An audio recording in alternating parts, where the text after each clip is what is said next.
Good morning. Sorry about the delay. So, we are looking at Gaussian beams now, and we were looking at various properties of the Gaussian beam. And we had come to the last property that I want to introduce, which was looking at the phase of the beam. Now, phase of any beam is important because we know that as light travels, the phase is changing. So, propagation changes phase. And while I might think of phase changing as the beam propagates, one also has to understand that if you have a beam whose phase changes in a particular way, that is actually the very definition of that beam. So if I say this is a Gaussian beam, or if this is a Laguerre Gaussian beam, if this is a beam with orbital angular momentum, how does a beam get defined as belonging to some category? It turns out actually you're defining that by looking at the way its phase changes as it propagates. So it should be fairly clear that propagation causes a phase change. And as a beam propagates, the phase is changed. But every beam does not change phase in the same way when that beam travels through a distance z. So you could have different beams traveling through the same medium. So the medium has refractive index n. Each beam travels a distance z in that medium, maybe even in the seemingly same direction. And yet, each beam will behave completely differently depending on the phase change acquired by the. So you can decide, do you want to say it's because of its phase nature it propagates in a certain way, or because it propagates in that way its phase has changed? Okay, so it's really important to look at the phase of the Gaussian beam, and over here we have written out just the terms of the exponential that indicate the phase. There's actually a minus sign here, right, in front of this. If you look at the expression, it's exponential minus jkz minus k rho squared by 2 capital R plus zeta of z. Okay? But the relative phase is shown correctly here because the signs are relatively correct. Now, what we ended the last class with was simplifying this expression. It has 3 terms in it, and we said let's start by looking at when rho is 0, and since rho is the root of x squared plus y squared, 0 means you're looking on the axis. Okay, and if that term goes to 0, you're left only with kz minus zeta of z. Zeta of z is nothing but the tan inverse of z by z naught. So these 2 terms are what control the way the phase of this Gaussian beam changes as it travels. But it's the way the phase changes on the axis. Okay, so we know, if we take a spherical wave, for example, we know that if this is the origin, the wave fronts go out radially in all directions. For a Gaussian beam, let's say this was the beam waist, and we'll see how I know how to draw these images. Initially, the wavefront is a planar wavefront, and then as the beam propagates, it becomes more and more spherical in nature. And what is controlling this behavior is the phase, but by putting rho equal to 0, we're saying there's a certain phase change that's happening on the axis. This term indicates that the phase change that happens to the beam is slightly different when you go off the axis. And what controls or finally determines the nature or the shape of a wavefront is going to be how the phase changes all through the beam. So what happens at the axis, what happens away from the axis. That combined change is what gives you your resultant wavefront. So right now, just looking at what happens on axis, I can say that on axis, I see that kz is nothing but the phase of a plane wave. So on axis, the Gaussian wave phase is delayed from that of a plane wave by an amount zeta of z. Okay, so this is nothing but a phase delay of the Gaussian beam with respect to the plane wave. And that's the figure that I have drawn over here in this, where the red lines, I've not drawn this correctly. The plane waves are going to be lambda apart. Okay, so it's equidistant. So these lines should be, consider them that they're equidistant. Okay, indicating the wavefronts of a plane wave. And you can see that if this were the waist of the Gaussian beam, here it's in phase, but as the wavefronts move, there is a extra delay, and that is going to go on increasing. Okay, and that is because of this delay. That's what happens on axis. Okay, now it's useful to look at these two terms. So we know that on axis the phase of the wavefront changes in a certain way. Okay, but what is happening to the wavefront is not, of course, only what's happening on axis. It's happening also at regions away from the axis. So it's instructive to go back then to this expression. I don't know if you remember, but we had written this out. This was, so we have this capital R of z that appears in the phase term, and I had defined it as z into 1 plus z naught by z the whole squared. Okay. So let's look at this expression. Okay. Now it appears in the phase argument as part of this term. And if I wanted to understand this term, I really need to look at it a little closer and see it is rather similar to the phase change that I would get if I had a spherical wave. Okay. This term is what is controlling the bending of the wavefront. So if I had only kz minus zeta of z, if this term didn't exist, the only difference between the Gaussian beam and the plane wave would be that the Gaussian beam had a phase delay compared to the plane wave.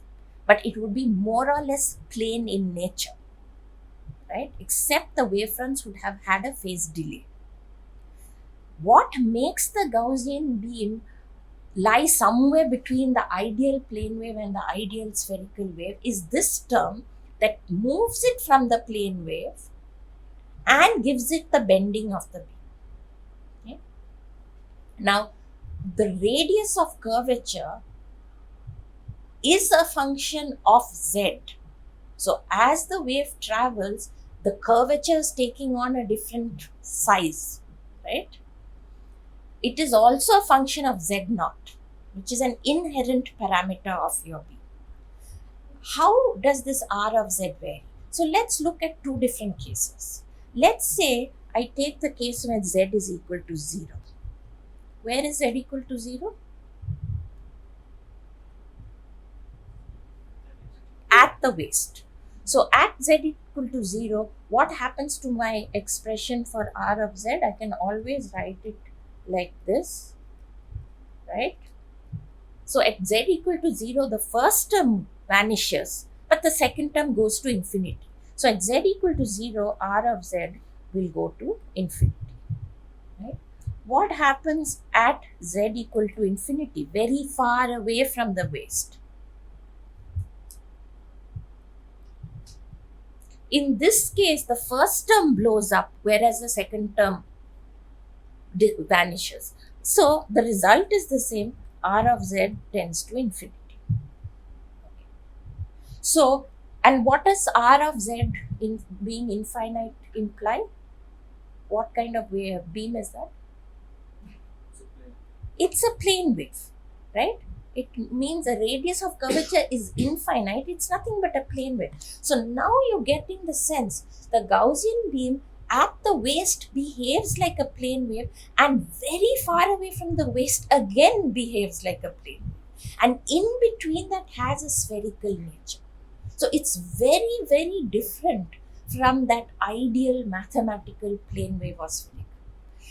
It's good to look at this graph where you plot r of z versus z, right? And if you actually plot it, it's going to look something like this. So it's if you, and this is z naught, right? So what is this graph telling you? Below z naught, the lower you go, of course, with z tending to 0, the radius of curvature shoots up and it actually will hit infinity. As you move further and further away from the waist, the radius of curvature is going to hit infinity. But of course, that's a slower process. So you have less of a slope there. And you have the smallest radius of curvature actually at the Rayleigh range. So again, another point to reinforce the importance of that Rayleigh range. Okay. Okay. If z, in fact, if I look at this expression, if I take z greater than z naught, not infinite, but greater than z naught, then what will I, how does this term reduce? R of z. How will R of z reduce? It's going to reduce back down to, so R of z would reduce back down to just z, right? So again, if I'm at z naught, that's where I have the largest curvature.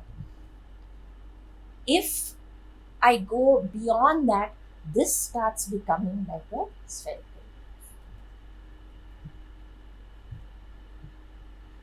Okay. Because I'm going to have k rho squared by 2z. Okay. So this phase delay that arises, this zeta, you will often see it called the Gouy effect or the Gouy phenomenon. Okay, and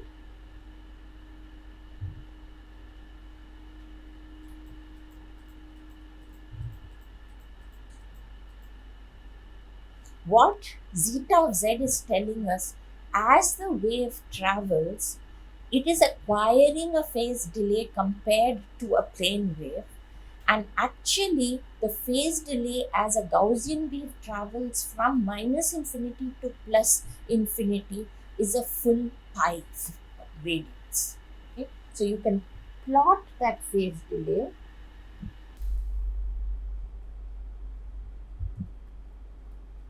Versus z. Okay? And what this curve is going to look like is something like this.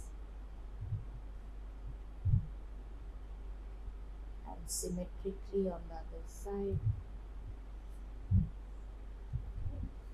Slightly increasing.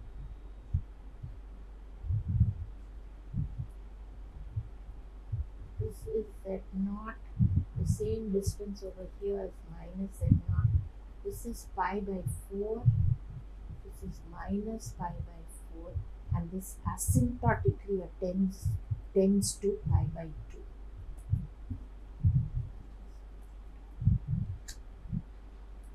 What does that mean?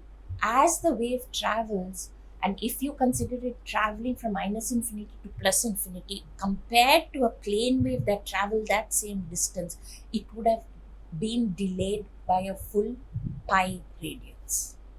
Okay, and again another data point for the Rayleigh range. Over the Rayleigh range, however, the phase change. So as the wave travels through the length of 2z naught, its phase changes by pi by 2. Okay, so you can see the rate of change of phase is also different as the wave So keep in mind these properties of a Gaussian beam. Okay, we have used the concepts of a plane wave and a spherical wave to understand the Gaussian beam, and we can see that the Gaussian beam has the nature of the plane wave in some places, the nature of a spherical wave in other places. But it is, of course, its very own unique beam. Okay. The other key point you should have got from this is the phase is crucial, because phase defines this beam. I call it a Gaussian beam because of the way it behaves, and I describe that behavior using the phase.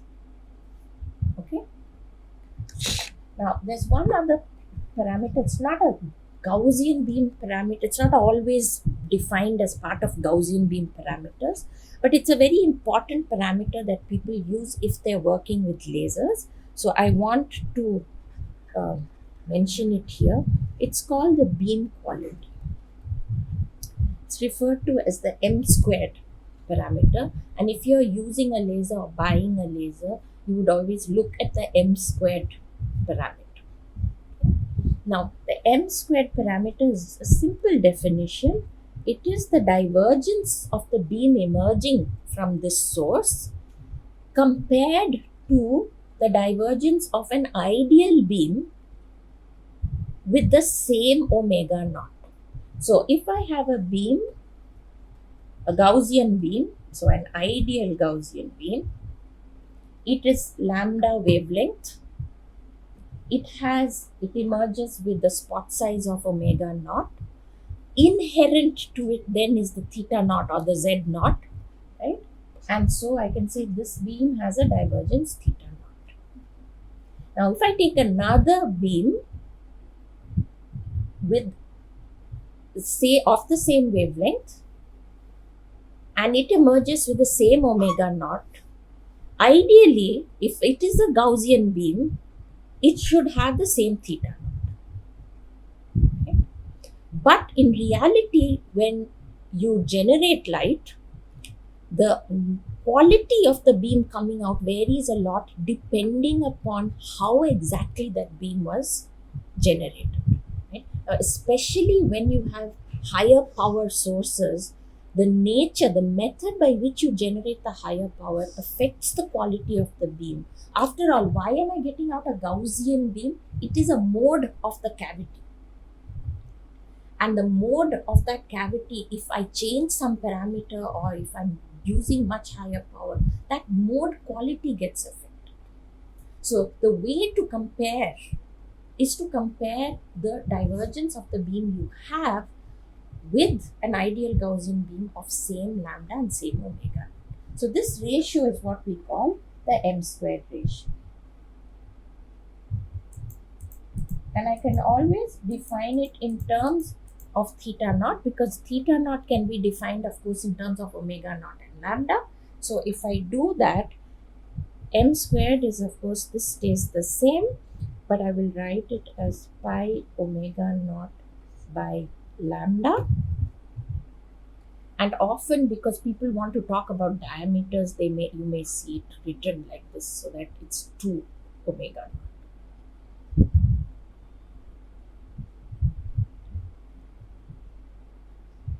Okay. Now, what's the best beam quality you can have? If I say you have the best beam, what will its M squared parameter be? 1. So, the best beam quality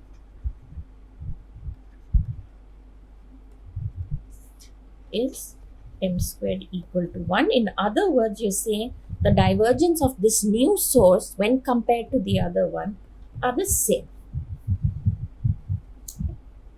So I can never have M squared less than 1.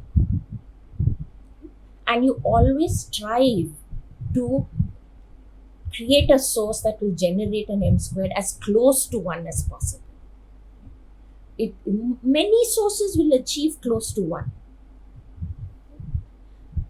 But again, as I said, if you're working with very high power sources, you may be quite far away from 1. a Gaussian beam, you've had this concept, there is some inherent nature to the beam, right? So we've been referring to omega naught, z naught, and always, though I may not always explicitly say, lambda is also playing a role in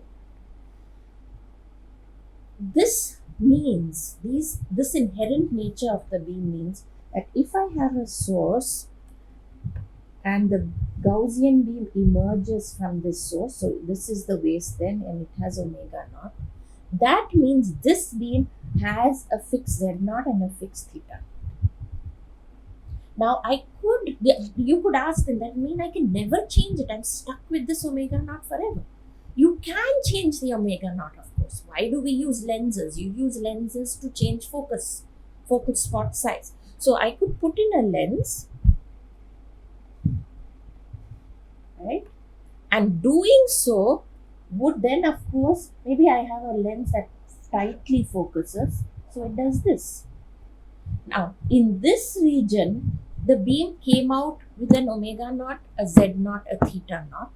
After the lens, the beam will have an omega naught dash, a theta naught dash, and a z naught dash. But they are not completely independent of what the input values were. Okay? So, in fact, if I say the lens magnified, it caused magnification, so I change the spot size by a factor m. M here is not this m, okay? This m is never referred to as m. There's no m and m squared. It is always called the m squared parameter. So here I'm talking about magnification. So let's say the lens magnified, and remember magnification could be less than 1. So I could have a smaller spot size. So omega naught dash is the transformed value of the spot because of the optical system that I'm using with magnification m. But if omega naught dash changes in this way, it automatically implies the new divergence then is the old divergence divided by the. In other words, omega naught dash, right, theta naught dash is equal to omega naught theta. And this, if you will, is like the uncertainty principle in Gaussian beams. Right? Because the more sure I make the spot, that means I make it smaller and smaller. I'm saying the spot isn't spread, there's no uncertainty in the spot. I make the spot smaller and smaller and smaller. Can pinpoint its location more and more and more accurately. The moment I do that, the beam starts diverging more and more fast. Alternatively, I can decrease the divergence, and that means the spot size is going to get larger. Right? So I can use 100 lenses and transform my Gaussian beam with these 100 lenses, and each time, yes, I get a new omega naught and I get a new theta naught, but I will never escape the initial inherent property.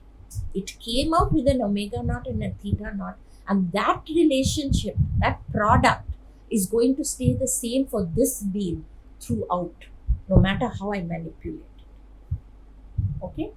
If I want to manipulate it, I have to generate a beam with a different nature altogether. Okay? This product is called the beam parameter product,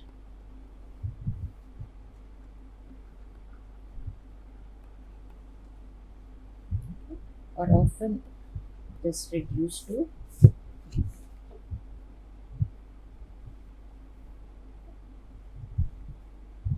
And if you look back at this expression, I can write this as pi by lambda theta naught omega naught. So this m squared it can be written in terms of the beam parameter product, and therefore actually you can see the order of the beam parameter product is of lambda by 2 because m squared is equal to.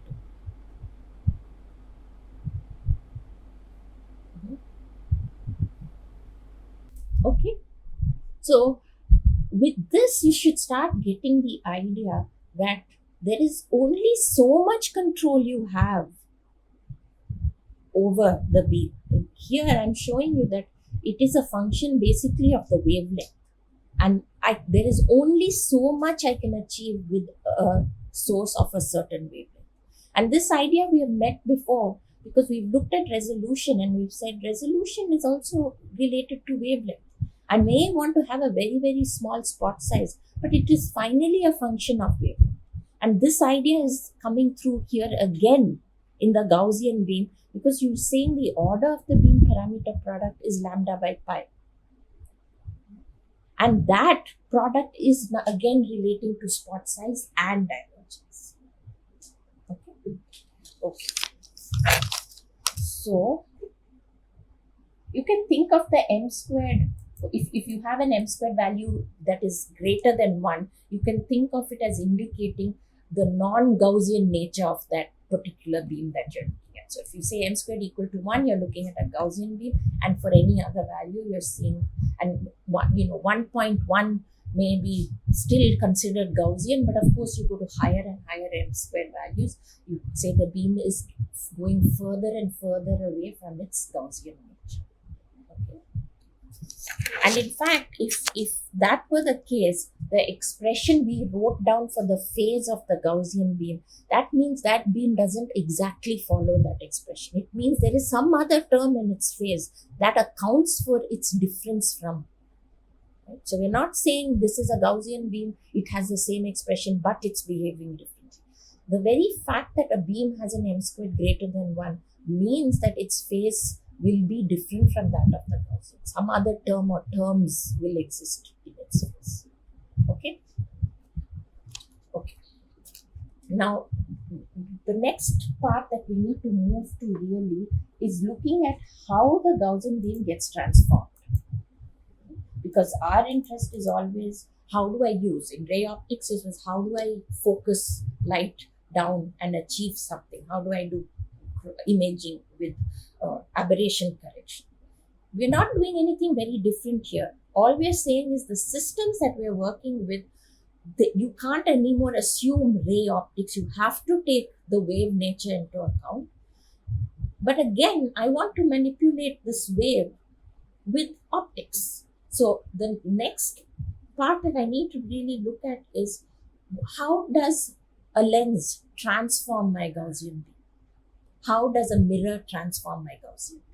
Okay, but before we go to that, I want to actually look at when I think of waves, how does any optical element transform a wave? So let's look at that in general and then use the results we get from that to looking at what happens with a Gaussian beam and optics. Okay, so the next section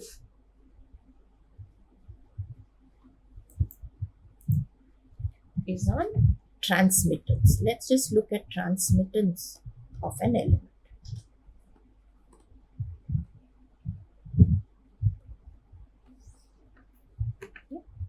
Now, transmittance, as we always normally assume that propagation is along the z direction. So, if you assume you have an element, let's say in this case, I have a transparent slab, maybe a glass slab of thickness d0, right, and refractive index n. When I say transmittance of this element, what I want to find out is if I have waves incident on this element, what happens to them after that. So the transmittance is nothing but the field after the element, and let me just call it d. The ratio of the field after the element to the field before the element. We can make the assumption here that this glass is perfectly transparent, so there's no absorption of any kind. And for the purpose of this discussion, we will neglect any reflections that occur. So we assume there's no change in amplitude as the wave travels through this element. My element right now is a glass slab of constant thickness. Okay? But I am going to assume no amplitude change. What does change as the wave travels through the element? The phase changes. Okay?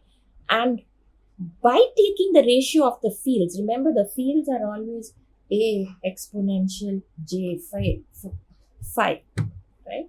So I have, and I'm saying amplitude doesn't change. So there is some J phi before and then there is a new phase after. So really I'm just taking the new phase after as my transmittance. Okay, so this, I could consider this to be a phase element. There's no change in amplitude. Now if I say that it's n refractive index, the phase change is going to be 2 pi by lambda into n into the thickness of this glass slab. Okay, or that 2 pi by lambda we can say is k naught. So the transmittance of this very simple element then is nothing but the exponential of this. Okay. Okay, so let's go to the next element. This was simple, too simple. Let's say I have an element and this element has variable thickness.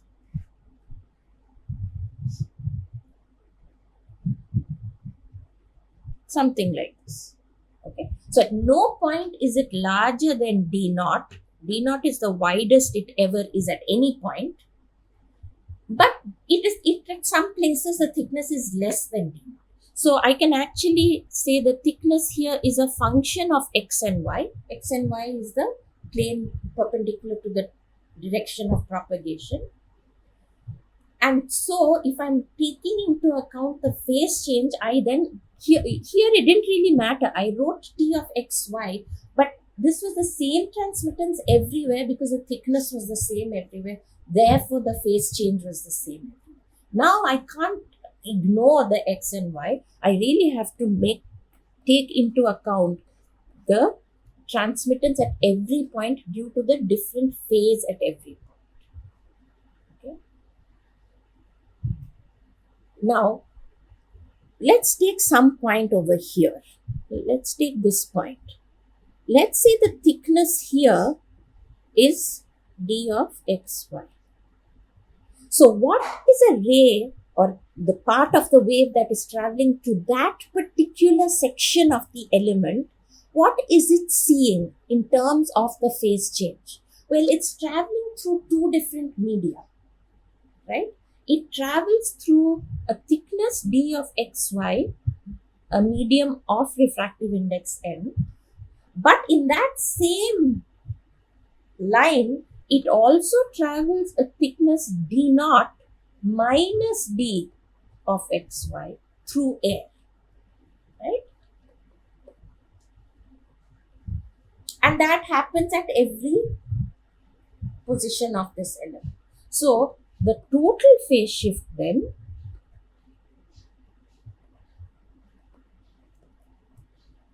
is the phase shift due to, so minus j q naught n d of xy and the phase shift, so it's a product of the phase shift due to passage through the glass slab and then also through this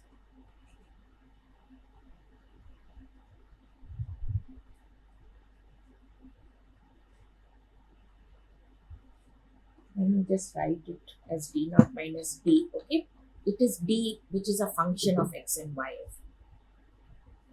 So if I club related terms together here, I can pull out this exponential minus jk naught d naught, and what will come in the remaining terms is n minus 1.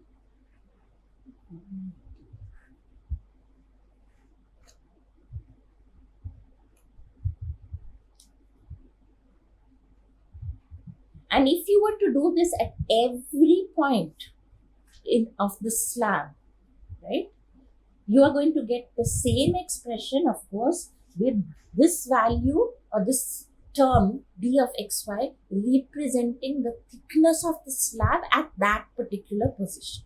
So you have two terms here, product of these two terms, but this actually is a constant term and it appears everywhere. So in principle, if I was trying to find out the effects of the relative phase differences, I could actually leave this part out because it appears everywhere. What is actually causing the change is this variation, because some parts of the beam see a thickness of some dx of y, d of x and y, and at other places it's seeing a different thickness, a different dy. And this is what is going to change the wavefront. So before this, if I had a plane wave, you would have had waves with this wavefront coming, and here after this, it's going to do something like this. And that change in curvature is arisen because of the variation in the thickness. It's arisen because of this. This is like a DC shift. Everything was shifted and then this curvature. So in order to get the shape, I can leave out that DC shift. In order to get the actual phase, I have to include everything. Okay. So this is what happens when I have an element with some arbitrary or random variation of thickness.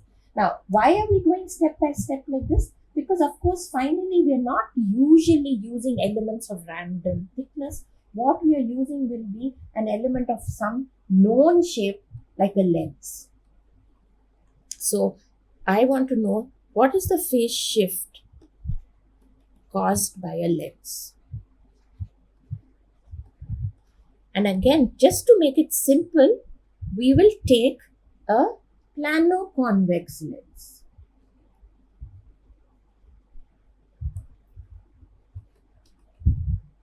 Okay, just to make it simple. Okay. So it's plano-convex, it's a spherical lens. So let's say I'm considering this point. This goes out to this, which is the center of curvature. This is the radius. And if we drop a perpendicular to this, I call this point P and this point Q.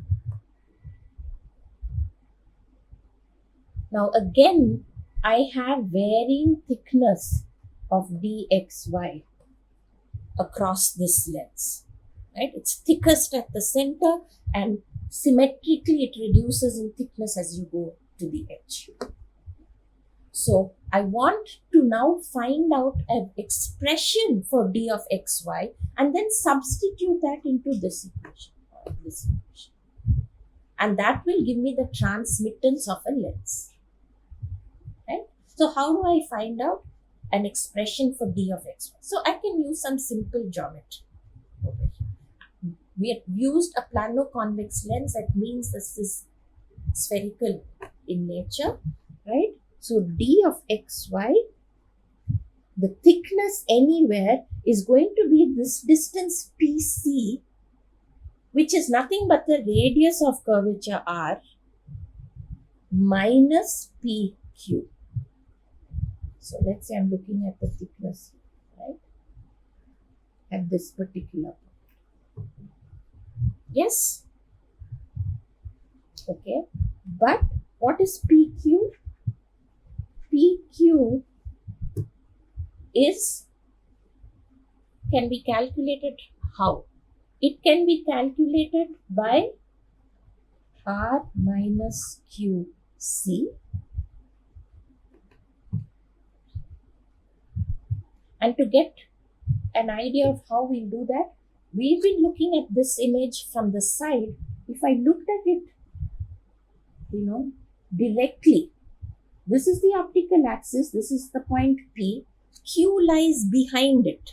I can't draw it. It's on the optical axis behind it. And that point that we are measuring D at, well, maybe that point is somewhere over here.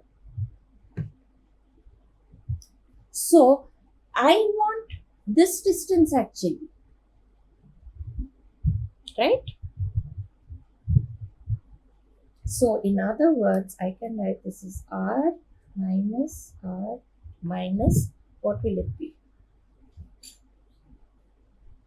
Now I have a right angle triangle, but it's a tilted right angle triangle, but that doesn't matter. I can always pull it back and just treat it as a right angle triangle, right? So I'm going to write this as R squared minus X squared plus Y squared to the power. It's D naught.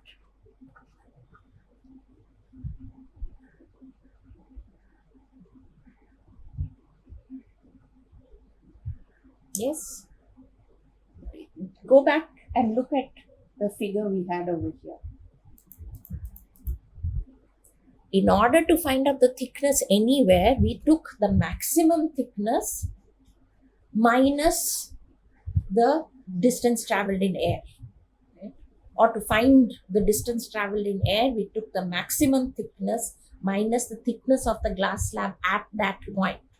So we're doing exactly the same thing here, except now rather than saying we have an arbitrary variation in thickness, we have a specific variation in thickness. So at the thickest point, the lens has a thickness D naught or a width D naught.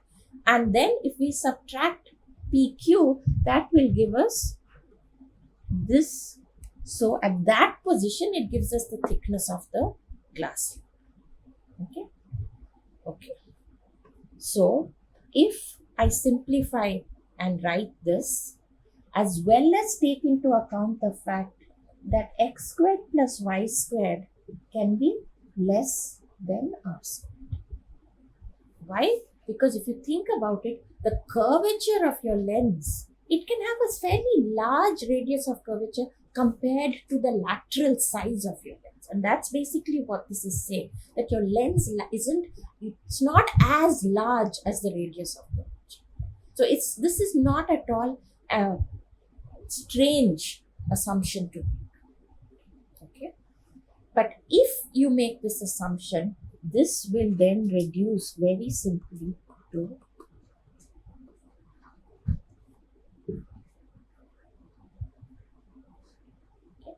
because this R squared will come out and get subtracted from this one here, and then you're left only with this divided by 2.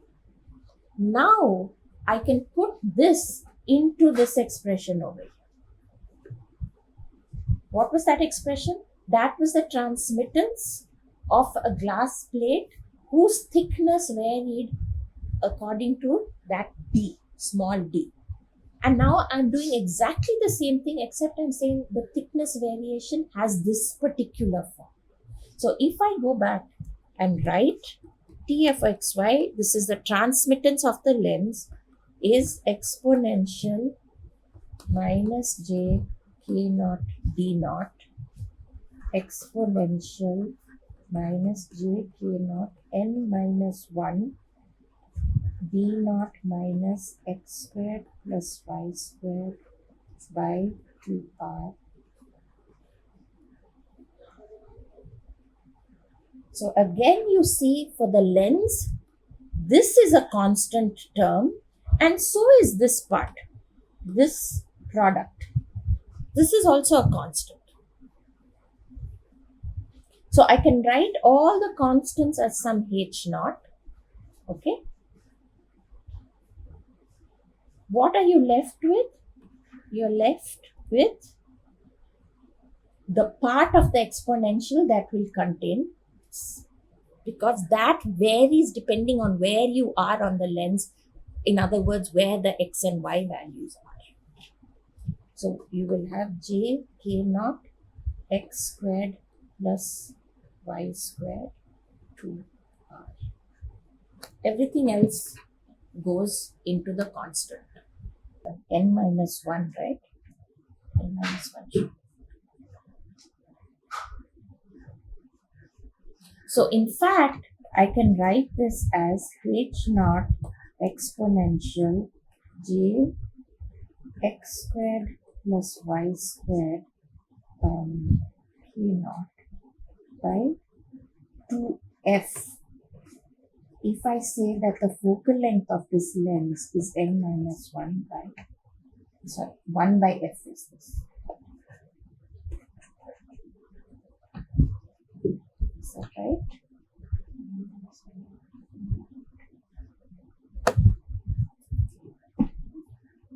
And you'll often see this expression written like this, or written j a naught rho squared by 2.